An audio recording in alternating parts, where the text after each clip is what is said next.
Nibyo reka mbasuze kandi mbifurize kugubwa neza kuri iyi tariki ya 27 z'ukwezi kwa gatatu umwaka w'ibihumbi 2026. Turagarutse nanone ni muri studio za Region Info aho tugiye kureba rero amwe mu makuru agezweho. Tuza kwibanda rero ku biri kuvugwa na Leta Zunze Ubumwe za Amerika aho bongeye kugaruka ku kibazo kiri mu burasirazuba bwa Repubulika Iharanira Demokarasi ya Kongo. Imyaka irenga 30 yose imirwano idasiba ku mugongo w'umuturage ndetse imufatanya n'imvura ndetse n'imbeho ya nijoro, aho bamwe mu baturage bamaze kuba imbunzakarago. Leta Zunze Ubumwe za Amerika rero bati igihe ni iki kugira ngo umuturage wavanwe mu bye muri Repubulika Demokarasi ya Kongo n'intambara zidasobanutse abisubiremo, ndetse kandi nanone na bamwe mu baturage babirimo ariko barara ku nkeke babashe kuryama basinzire. Ati ikibazo nta kindi rero ni ingabo z'u Rwanda ziri hano ku butaka bwa Repubulika ya Demokarasi ya Kongo. Ati nicyo gihe kugira ngo izo ngabo z'u Rwanda zihite zihagarika ibikorwa byazo hano muri Repubulika ya Demokarasi ya Kongo.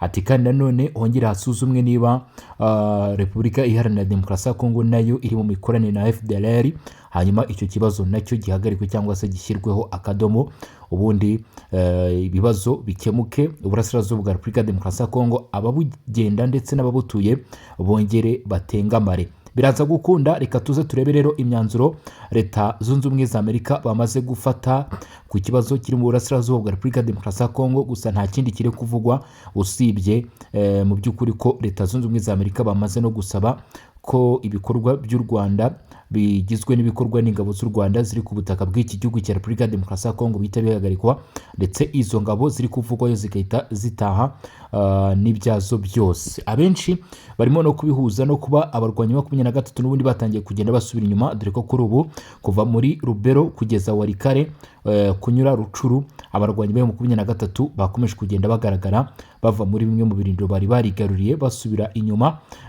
mu by'ukuri bibaza icyaba kiri inyuma cyangwa se cyaba kishe inyuma y'uko gusubira inyuma kw'abo barwanyi. Ibyo byose tugiye kuba twabigarukaho, tubive imuzi n'imuzingo, twimata tudondosha nk'ibisanzwe. Murabizi ko niyo makuru tuba tugenda tugarukaho turebe uko byifashe. Mu nyemerero tuze kugenda tubigarukaho, ariko tufite n'andi makuru agiye atandukanye tuba tugenda tunyuzanyuzamo cyangwa se turebera hamwe yiba byakomeje kugenda n'ubundi bivugwa mu bice bigiye bitandukanye. Ubu turaza kunyarukiro bita za Kateku, turaza kunyarukiro bita za Kayina, turaza kureba kandi nanone guverineri w'intara Kivu y'Amajyaruguru ibyo yamaze gutangaza mu masaha nimugoroba nibyo yavuze. Turanyarukira ku kibuga kinini mpuzamahanga cya Goma ndetse n'umujyi wa Goma muri rusange, hari amwe mu makuru ari guturukayo. Ibyo byose nyine nibyo tuza kugenda tugarukaho. Nta kindi ubusabwa wowe nuko ushyira hano kuri Region Info ugaterekaho muri tukarushaho kugenda tubana. Iyo kandi subscribe bira akarusho, iyo utarabikora ni kuri ako kabuto gatukura ubundi ukabukanze subscribe cyangwa se subscribe cyangwa se sabone, uko byumva biraza guterwa n'ibikubangukiye ubundi tukarushaho kugenda tubana. Ikindi kiba gishoboka nuko ushobora gukanda ku ako gafresh gatambitse ukagisharinga, aho yabisobanuye ko ubwo butumwa cyangwa se amakuru ushaka kuyageza ku bandi. Iyo bitabaye ibyo hari na like ushaka kwishyira mu rwego rwo kugaragaza ko wishimiye ibyo dukora. Bitaba ibyo ibitekerezo n'inyunganizi murabizi ko tubyakira muri comment, ndetse tuba twanabashyiraho link bageza muri group aho turushaho kubana cyane ku buryo amakuru tubashije kuba twabagezaho ahita kugeraho byihuse mbere y'abandi bose, ubasha kuyabona nyine mu ba mbere. Ibyo byose n'ahandi wabisanga ni hano kuri Region Info. Bitabaye ibyo ubisanga kuri Barore TV, bamwe bamaze gukanda subscribe. Ubundi rero reka tuve mu magambo twinjire mu makuru, turebe uko byifashe, dore ko ibintu byamaze kugera iwa Ndabaga.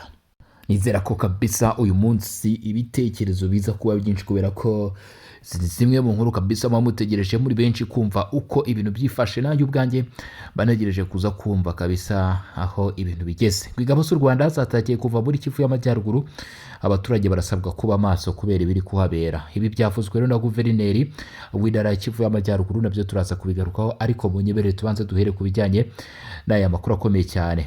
Amerika ngo irasaba ihagarikwa ry'imirwano n'iyubahirizwa ry'ubusugire bwa Repubulika Iharanira Demokarasi ya Kongo, igihugu cyavogerewe ku buryo bukomeye cyane kigahindurwa ikibuga cy'intambara. Ngo Amerika inashimangira akamaro k'amasezerano ya Washington, ko byanze bikunze amasezerano ariyo agomba kuba amakiriro ya Repubulika Iharanira Demokarasi ya Kongo byanze bikunze, bityo agaciro kayo gakwiye kugaragara kuri buri umwe uwo ari we wese uri gukina muri iki kibuga cy'intambara. Nyuma yo kuyobora inama y'akanama k'umuryango w'abibumbye gashinzwe umutekano UN Security Council, yagarutse ku kibazo cy'umutekano muke mu burasirazuba bwa Repubulika Iharanira Demokarasi ya Kongo. Umujyanama mukuru wa Leta Zunze Ubumwe za Amerika ushinzwe Afurika yagaragaje ko hakenewe ingamba zihamye zo kugarura amahoro arambye mu karere k'ibiyaga bigari.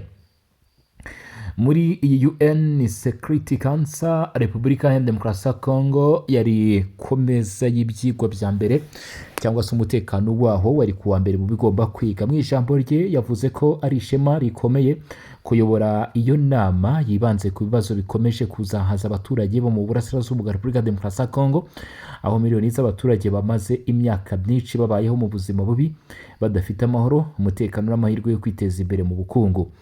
Yashimangiye ko ubuyobozi bwa Perezida Donald Trump amasezerano ya Washington aherutse gusinywa ari intambwe ikomeye igamije gukemura amakimbirane amaze igihe kirekire hagati ya Repubulika Iharanira Demokarasi ya Kongo n'u Rwanda. Nk'uko yabivuze, aya masezerano agaragaza ubushake bw'impande zombi bwo kuva mu makimbirane no kwinjira mu nzira y'ibiganiro, ubufatanye ndetse n'ituze. Hagendewe kuri ibyo, biri bimwe mu bizatumye kugeza kuri ubu ngubu bigaragara ko hari zimwe mu ngingo zizweho. Ni ingingo zigera kuri 1, 2, 3, 4, 5, 6, 7, 8, 8, 9 zigera mu 10 zibanzweho kugira ngo ibibazo bikebuke, na zimwe mu nzira zishobora kwifashishwa mu gukemura ibibazo. Leta Zunze Ubumwe za Amerika avuga ko zikwiye kubanza izo ntambwe zikwiye guterwa kugira ngo ibibazo bikebuke. Ku isonga, Leta ya Amerika yashimangiye ko gukemura burundu amakimbirane amaze imyaka myinshi mu burasirazuba bwa Repubulika Demokarasi ya Kongo ari kimwe mu by'ingenzi cyane bishyizwe imbere n'ubutegetsi bwa Perezida Donald Trump ndetse n'umunyamabanga wa Leta ushinzwe ububanyi n'amahanga Marco Rubio. Amerika ikavuga ko hari gushyirwaho imbaraga nshya zigamije kuzana amahoro nyuma y'igihe kirekire cy'ibiganiro bitatanze umusaruro. Ni mu nama y'akanama ka Loni. Mu rwego rwo gushyigikira iyi gahunda, Amerika yibukije ko ku itariki enye Ukuboza 2025 hasinywe i Washington amasezerano akomeye hagati ya Repubulika Iharanira Demokarasi ya Kongo n'u Rwanda. Aya masezerano ahuza ibijyanye n'umutekano n'ubufatanye mu by'ubukungu, ndetse ngo anashyiraho uburyo bwo kugenzura iyubahirizwa ryayo ndetse no gukemura amakimbirane ashobora kuvuka. Bityo aya masezerano ni mberabyombi. Byongeye kandi hari indi nzira y'ibiganiro iri kubera i Doha muri Katari igamije guhuza ku buryo butaziguye Leta ya Kongo n'umutwe wa M23. Ibiganiro bifatwa nk'ingenzi mu gukemura ibibazo byihutirwa biri guteza umutekano muke muri aka karere. Ibi biri kubiza ku isonga mu byitezweho kuba inzira zizabyara igisubizo. Ku ruhande rwa Afurika, Amerika yagaragaje ko ishyigikiye byimazeyo imbaraga z'umuryango wa Afurika yunze ubumwe EAU, by'umwihariko iziyobowe na Perezida Joao Lourenço wa Angola na Faure Gnassingbe wa Togo. Izi mbaraga zigamije guhuza impande zitandukanye zirimo n'imiryango itari ya leta ndetse n'abatanga ubufasha bw'ubutabazi. Nubwo hari izo gahunda zose, Amerika ntiyahishe ko itewe impungenge n'ibikorwa by'u Rwanda biherutse kwita ukongera ubushyamirane. Yagaragaje akababaro gakomeye itewe n'ibyo ivuga ko binyuranyije n'ayo masezerano ya Washington, bituma ifatira ibihano bamwe mu basirikare bakuru b'u Rwanda ndetse n'ingabo z'igisirikare cy'u Rwanda RDF. Muri urwo rwego, Amerika yasabye u Rwanda gukura ingabo zarwo ku butaka bwa Repubulika ya Demokarasi ya Kongo bidatinze no kubahiriza ubusugire n'ubwigenge bya Repubulika Iharanira Demokarasi ya Kongo bitangira kuba inkuru za bimwe mu bitangazamakuru bikomeye. Ku rundi ruhande, Leta ya Kongo nayo yasabwe kugira uruhare rugaragara mu kugarura amahoro. Yiyemeje kurandura umutwe wa FDLR mu bice igenzura kuko bifatwa nk'intambwe ikomeye yo kongera icyizere hagati y'impande zirebwa n'iki kibazo. Ibi niho ruzingiye kuba Leta Zunze Ubumwe za Amerika zitaciye ku ruhande zikavuga ko ziteye impungenge n'ibikorwa by'u Rwanda, ibyo bise ukongera ubushyamirane, bagasaba ko Leta ya Kongo nayo ihagarika uruhare mu kurandura umutwe, ihagarika uruhare yagira urwo ari rwo rwose mu bikorwa bifite aho bihuriye na FDLR. Muri urwo rwego, Amerika yasabye u Rwanda gukura ingabo zarwo ku butaka bwa Kongo. Amerika yanashimangiye ko Repubulika ya Demokarasi ya Kongo igomba kugarura ububasha bwayo bwose mu ntara za Kivu. Yemeje kurandura umutwe wa FDLR, iyo ni Leta ya Kongo, kuko bifatwa nk'intambwe ikomeye yo kongera icyizere hagati y'impande zirebwa n'iki kibazo. Icyatunguranye ku buryo budasanzwe n'icyo Amerika yategetse, aho Amerika yashimangiye ko Repubulika Iharanira Demokarasi ya Kongo igomba kugarura ububasha bwayo bwose mu ntara za Kivu. Ni ukuvuga ko ubuyobozi bwa M23 muri Kivu y'Amajyepfo na Kivu y'Amajyaruguru bugomba gusezererwa, hagasubiraho ubuyobozi bwa leta kugira ngo ishobore gucunga umutekano, kugira ngo ishobore imiyoborere n'itangwa rya serivisi z'ibanze ku baturage nkenerwa. Ikindi cyagarutsweho ni ikibazo cy'inyungu ziva mu mabuye y'agaciro.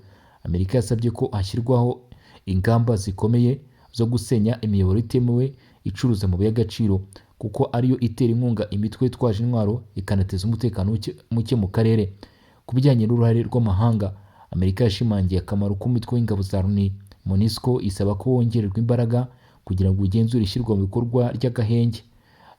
Yanihanganishije umuryango w'umukozi wa UNICEF w'Umufaransa wapfuye azize igitero cya drone cyabereye i Goma ku itariki 11 Werurwe. Amerika irasaba ko ibitero nk'ibyo bihagarara, cyane cyane mu mijyi cyangwa ku ngabo ziri gusubira inyuma.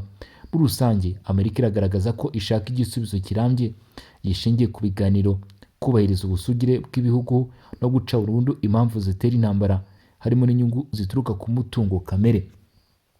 Ibi nibyo Amerika yasabye ndetse bigomba guhita bikurikizwa. Mu ijambo rye yavuze ko ari ishema rikomeye kuyobora iyi nama yibanze ku bibazo bikomeye kuzahaza abaturage bo mu burasirazuba bwa Kongo, aho amamiliyoni y'abaturage bamaze imyaka myinshi babayeho mu buzima bubi, badafite amahoro, umutekano n'amahirwe yo kwiteza imbere mu bukungu. Yashimangiye ko ubuyobozi bwa Perezida Donald Trump, amasezerano ya Washington aherutse gusinywa, ari kimwe mu bikomeje kwigwaho. Yakomeje avuga ko Leta Zunze Ubumwe za Amerika zizakomeza kuba umufatanyabikorwa ukomeye mu gushyira mu bikorwa ayo masezerano no gushyigikira impinduka zirambye zigamije kuzamura imibereho y'abaturage ba Repubulika Iharanira Demokarasi ya Kongo ndetse n'akarere kose muri rusange. Ku bijyanye n'umutekano, uyu muyobozi wa Amerika yongeye gusaba ko ingamba z'ubwirinzi zifatwa n'impande zitandukanye zahagarikwa, no kuvuga ingamba z'ubwirinzi zaba zifatwa n'u Rwanda n'ingamba z'ubwirinzi zaba zifatwa na Repubulika Iharanira Demokarasi ya Kongo. Amerika ntabwo ibyumva neza, ibyo bikwiye guhagarara kuko ni zimwe mu ntandaro zituma kugeza uyu munsi amahoro yarabuze, ndetse harasaba ko ingabo z'u Rwanda zapfa ku butaka bwa Repubulika ya Demokarasi ya Kongo bidatinze.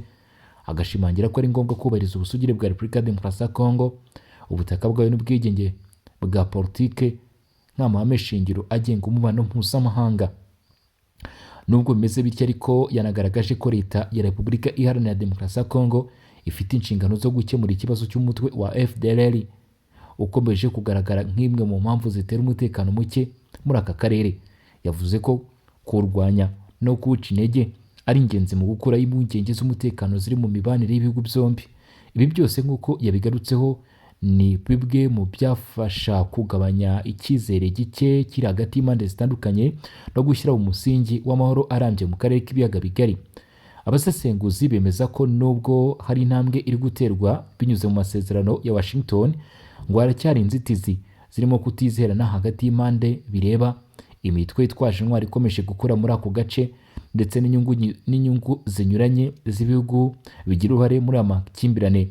Icyakora uruhare rw'ibihugu bikomeye nka Leta Zunze Ubumwe za Amerika rugaragaza ko amahanga akomeje gushyira igitutu ku mpande zose kugira ngo habeho igisubizo kirambye gishingiye ku biganiro no kubahiriza amategeko mpuzamahanga nk'ibishobora gukemura iki kibazo kiri muri Repubulika ya Demokarasi ya Kongo, bitabaye ngombwa ko iki gisubizo gituruka mu ntambara, dore ko byamaze kugaragara ko intambara idashobora kuba igisubizo, ahubwo bishobora kuba ikibazo gikomeye cyane byatuma imibare myinshi y'abaturage ikomeza kuva mu byabo, aho bamwe bagirwa imfubyi n'iyi ntambara, abandi kandi bakamburwa uburenganzira bwabo.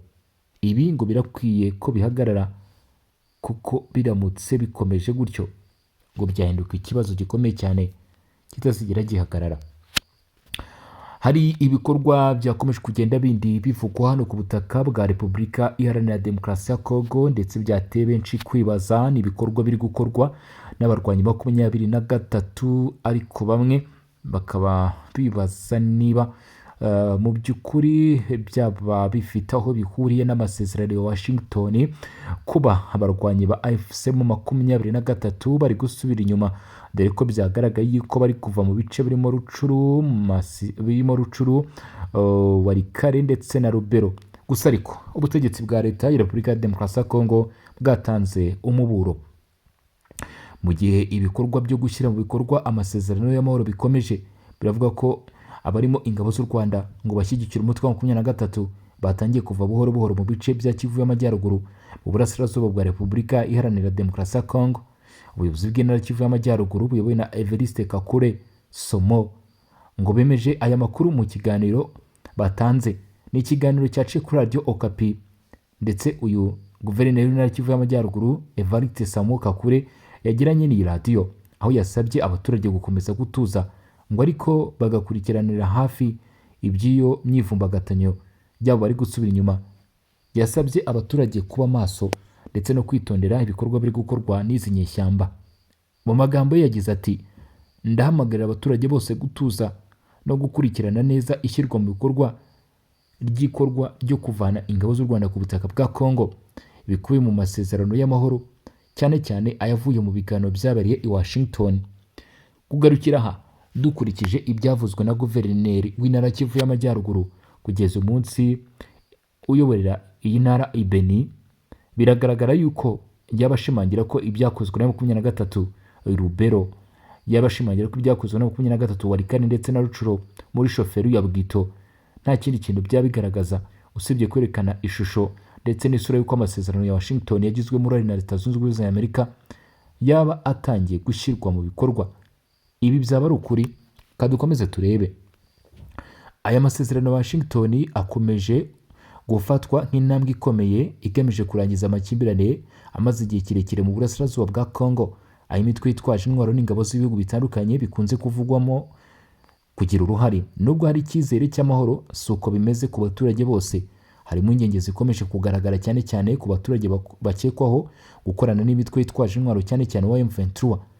Aba baturage bavuga ko bafite ubwoba bwinshi bwo kwihimurwaho cyangwa kugirirwa nabi nyuma y'uko izi ngabo zatangiye kuva mu bice bari barafashe. Lumumba Kambele, uyu Lumumba Kambele uvugira abayobozi b'inyeshyamba muri Kivu y'Amajyaruguru, yagaragaje ko hari abatarishimira amahoro. Avuga ko hari abashaka ko abaturage bakomeza kubaho nabi mu buhungiro. Yagize ati, hari abantu badashaka amahoro by'ukuri, bashaka ko dukomeza kubabazwa no kuba mu nkambi z'impunzi. Ese koko ubwo nibwo buvandimwe? Mu bice bitandukanye cyane cyane mu gace ka Rubero haravugwa abaturage benshi bakekwaho gukorana n'inyeshyamba bamaze guhunga berekeza mu bice bya Kiwanja muri Rucuru ndetse no mu mujyi wa Goma. Abo baturage bavuga ko bahunze kubera ubwoba bw'umutekano muke ushobora guterwa n'ikorwa rituguranye ryo kuva kw'ingabo zabarindaga cyangwa zari zifite aho zihuriye n'ubuzima bwabo bwa buri munsi mu bice bamo, kuko ngo bakoranye nazo cyane bakaba bafite ubwoba bw'uko mu gihe ubuyobozi bwa guverinoma bwa bugarutse cyangwa se wazarendo bashaka kugirwaho ingaruka n'ibikorwa bakoze, dore ko bamwe barimo mu batanze amakuru y'abakoranaga n'iki gisirikare cya leta. Abasesenguzi b'ibya politike n'umutekano bavuga ko nubwo uko kuva kw'ingabo muri ibi bice gushobora gufatwa nk'intambwe nziza iganisha ku mahoro, hari ingaruka bishobora guteza mu gihe umutekano w'abaturage utarashyirwaho uburyo buhamye bwo kurinda, mu gihe n'ingabo za leta zitizeye ko zahita zigaruka muri ibyo bice mu gihe bataramenya neza niba abarwanyi ba 23 barashira muri ibyo bice cyangwa se yaba ari imitego. Barasaba ko habaho igenzura rihagije n'ubufatanye hagati ya leta ya Kongo, imiryango mpuzamahanga ndetse n'impande zose bireba, kugira ngo hirindwe ibikorwa by'ihorera cyangwa ihohoterwa rishobora kwibasira abasivile.